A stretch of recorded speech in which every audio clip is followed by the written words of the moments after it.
नमस्कार दोस्तों।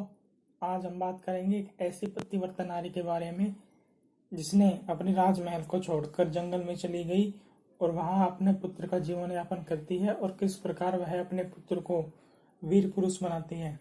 तो आइए जानते हैं आज उस पतिव्रता नारी के बारे में। ईसा की 7वीं सदी में गुजरात में पंचासा नामक स्थान था। वहां गुजरात की राजधानी थी। जयशिखर नाम के राजा वहां राज्य करते थे। राजा ने अपने राज्य को तरह तरह से समृद्ध बनाने की चेष्टा की। प्रजा संपन्न हो गई और राजधानी धन धान्य से मणिमाणिक्य तथा स्वर्ण से सुशोभित होने लगी। इस सारे वैभव के साथ साथ राजमहल में एक ऐसा अपूर्व रत्न था जिसका प्रकाश दूर दूर तक फैला हुआ था। वह अद्भुत रत्न राजा जयशिखर की रानी मुल्तान की राजकन्या रूप सुंदरी थी।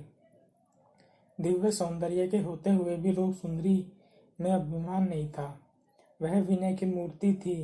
सहिष्णुता, विवेक आदि गुण उसमें सहज सिद्ध थे। अपने रूप और गुणों के कारण वह उस समय देश विदेश में सर्वत्र प्रसिद्ध हो रही थी। गुजरात के समीप ही भूवड़ नाम का एक राज्य था। वहां का राजा गुजरात की समृद्धि और रूप सुंदरी की खातिर से ललचा गया और अपनी सेना तैयार करके उसने गुजरात पर आक्रमण कर दिया। भूवड़ की सैनिक शक्ति गुजरात से कहीं अधिक बढ़ी चढ़ी थी। अतः युद्ध के परिणाम के विषय में रूप सुंदरी के मन में आशंकाएं होने लगी, परंतु उसने जयशिखर को युद्ध में लड़ने के लिए तैयार किया। युद्ध से भागना क्षत्रिय का धर्म नहीं है। प्रजा की रक्षा के लिए युद्ध में अपना प्राण न्यौछावर करने वाला राजा धन्य है। भूवड़राज के साथ सैन्यबल अधिक होने के कारण जयशिखर पराजित हुआ और युद्ध में मारा गया। रूप सुंदरी गर्भवती थी, अतः पति के साथ चिता पर जलना उसके लिए ठीक नहीं था। अतः गर्भ की रक्षा के लिए वह अपने भाई के साथ भागकर वन में चली गई।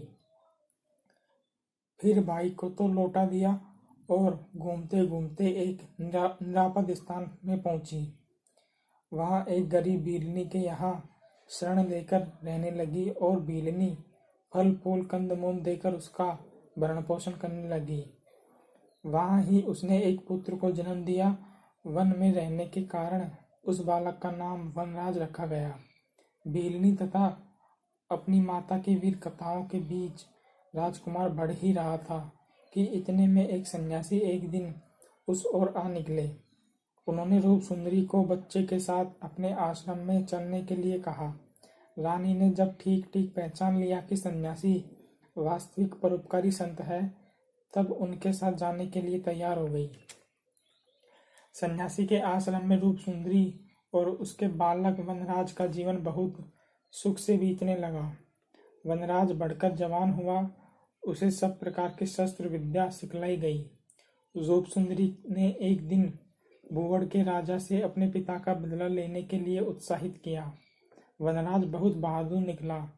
उसने भीलों की सेना तैयार करके एक भूवड़ राज पर चढ़ाई कर दी और राजा को पराजित कर अपने देश गुजरात को अधिकार में कर लिया। रानी रूप सुंदरी ने राज्य प्राप्त हो जाने पर भील सरदार और सन्यासी को राजधानी में बड़े सत्कार से बुलाया और उन्हें अच्छी तरह सम्मानित किया। रानी रूप सुंदरी की कथा चारों ओर फैल गई। रूप सुंदरी ने अपने बच्चे को वीर बनाकर पिता के द्वारा हारे हुए राज्य को पुनः प्राप्त कर लिया और धीरे धीरे गुजरात की प्रजा पुनः समृद्ध हो गई और सुख चैन से दिन बिताने लगी। तो ये कहानी है दोस्तों उस रूप सुंदरी की जिसने अपने पुत्र को वीर बनाया और अपने खोए हुए राज्य को पुनः प्राप्त किया। तो उम्मीद है आपको ये कहानी अच्छी लगी होगी। ऐसी ही और कहानी देखने के लिए इस चैनल को सब्सक्राइब करें।